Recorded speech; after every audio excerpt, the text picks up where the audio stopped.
ಹಾಗೆ ಎಲ್ರಿಗೂ good choice ತಂದು ಚಾನಲ್ ಮತ್ತೊಂದು ಮಿನಿ ಲಾಗ್ಗೆ ನಿಮಗೆಲ್ಲ ಪ್ರೀತಿಯ ಸ್ವಾಗತ. ಇವತ್ತು ಈ ಲಾಗ್ನ ನಾನು ಸ್ಟಾರ್ಟ್ ಮಾಡ್ತಾ ಇರೋದು ಹೊಳಲ್ಕೆರೆಯಿಂದ. ಯಾಕೆ ಹೊಳಲ್ಕೆರೆಯಿಂದ ಅಂತ ಅಂದ್ರೆ ಚಿಕ್ಕಜಾಜೂರಿಗೆ ಹೋಗ್ಬೇಕಾಗಿತ್ತು. ಅಲ್ಲಿ ಟ್ರೈನ್ ಜಂಕ್ಷನ್ ಇತ್ತು ಗೈಸ್, ಅದಕ್ಕೋಸ್ಕರ ಅಲ್ಲಿಗೆ ಹೋಗಿ ಬೆಂಗಳೂರಿಗೆ ಹೋಗ್ಬೇಕಾಗಿತ್ತು. ನಮ್ಮ ತಮ್ಮದು ಸ್ವಲ್ಪ ನರ್ಸಿಂಗ್ ಇಂದು ಅಡ್ಮಿಷನ್ ಮಾಡಿಸ್ಬೇಕಾಗಿತ್ತು. ಅದಕ್ಕೋಸ್ಕರ ಅಲ್ಲಿ 5:15 ಟ್ರೈನಿಗೆ ಹತ್ತಿದ್ದು. ನೋಡ್ತಾ ಇರ್ಬೋದು ಆಲ್ರೆಡಿ 11 ಆಗಿದೆ ಗೈಸ್. 11 ಏನೋ ಆಗಿತ್ತು, ಅವಾಗ ಬೆಂಗಳೂರಿಗೆ ಬಂದ್ವಿ. ಅದಾದ್ಮೇಲೆ ಅವರ ಮನೆ ರಿಲೇಷನ್ ಅವ್ರ ಮನೆ ಹತ್ರ ಹೋದ್ವಿ.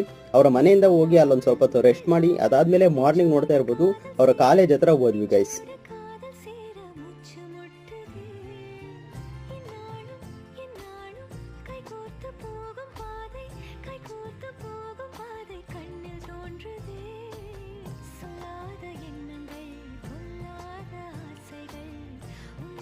ನೋಡ್ತಾ ಇರ್ಬೋದು ನಾವು ಮಾರ್ನಿಂಗ್ ಬಿಟ್ಟಿದ್ದು ಮಧ್ಯಾಹ್ನ ಆಗೋಯ್ತು, ಆಫ್ಟರ್ನೂನ್ ಆಗೋಯ್ತು ಗೈಸ್. ಅಲ್ಲಿ ಕಾಲೇಜ್ ಹತ್ರ ಹೋಗೋಷ್ಟೊತ್ತಿಗೆ ಈ ಟ್ರಾಫಿಕ್ ನಲ್ಲಿ, ಬೆಂಗಳೂರು ಟ್ರಾಫಿಕ್ ನಲ್ಲಿ.